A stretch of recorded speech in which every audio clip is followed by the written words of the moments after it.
Welcome to Ascetic Zahid's Lectures. I am your tutor Zahid Hussein. Our today's topic is breathing.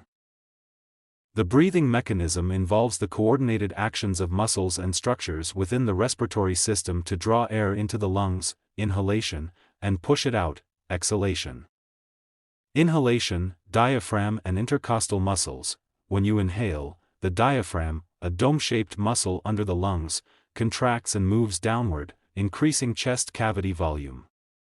The intercostal muscles between the ribs also contract, pulling the ribcage upward and outward.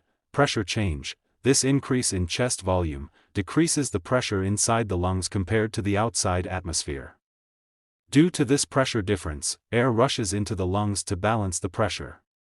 Exhalation, relaxation of muscles. During exhalation, the diaphragm and intercostal muscles relax. The diaphragm moves back up, and the ribcage falls inward, reducing chest cavity volume. Pressure change. This decrease in volume increases pressure in the lungs, pushing air out as the body expels carbon dioxide. Chemical regulation, chemoreceptors, specialized receptors that detect changes in the blood's chemical composition. Central chemoreceptors, located in the medulla. These receptors primarily respond to changes in carbon dioxide, CO2, levels and the associated change in pH of the cerebrospinal fluid, CSF. A rise in CO2, which increases acidity, prompts an increase in the breathing rate to expel more CO2. Peripheral chemoreceptors, located in the carotid bodies, near the carotid arteries, and aortic bodies.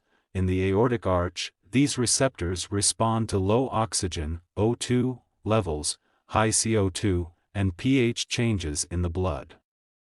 When O2 drops or CO2 rises, they send signals to the respiratory center to increase the rate and depth of breathing.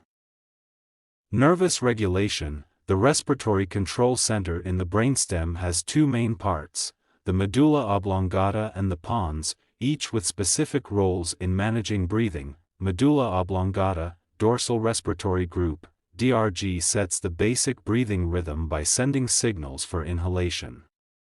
This action contracts the diaphragm and intercostal muscles to allow air intake. Ventral respiratory group, VRG, becomes active during forced breathing, like during exercise or stress, and helps control both inhalation and exhalation when breathing needs to be deeper or faster. Pons, pneumataxic center, controls the length of each breath by signaling when to stop inhaling, preventing lung overexpansion. Apneustic center, sends steady signals to the DRG to extend inhalation, useful in situations like breath holding. Together, these centers ensure a smooth and adaptable breathing pattern to meet the body's oxygen needs. Breathing and acid-base balance. The respiratory system plays a vital role in maintaining the acid-base balance of the body. Increased CO2 in the blood makes it more acidic, while decreased CO2 makes it more alkaline. Through adjusting the breathing rate, the respiratory center helps regulate the pH of the blood, maintaining a balance essential for proper cellular function. Thanks for watching.